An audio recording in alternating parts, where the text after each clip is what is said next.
আসসালামু আলাইকুম গাইস। আজকে একটা ভিডিও আসলাম। ভিডিওটা হলো যে এই যে দেখেন এটা উল্টি, ঠিক আছে? এই উল্টি ঠান্ডা করার কি উপায় কি, ঠিক আছে? মানে যে ফ্যান চলে, মানে এই মেশিনের জন্য আর কি, এইগুলা মেশিনের জন্য আর কি আমি এই মেশিনটা মানে এই ফ্যানটা লাগাইছি। কিন্তু ঘটনা হয়েছিল যে ভাই, এই দেখেন কি পরিমাণ ময়লা, বুঝছেন? দেখেন এই যে আমি কিন্তু 2 একের ভিতরে পরিষ্কার করছি, তারপর দেখেন কি পরিমাণ ময়লা।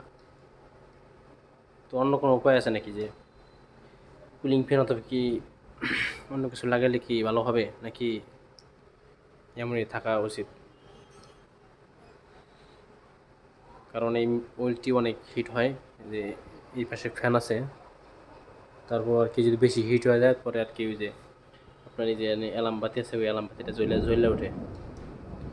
তো ওই দিনকে মানে হঠাৎ করে আপনার অ্যালার্ম বাতি জ্বলে উঠছিল।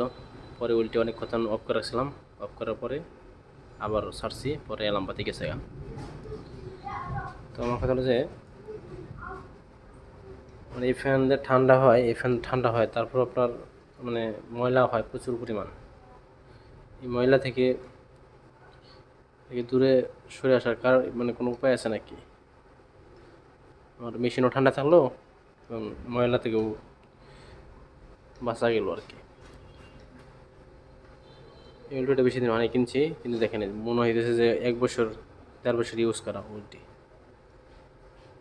ময়লা পড়ছে, ময়লা ফেরা কি অবস্থা হয়েছে।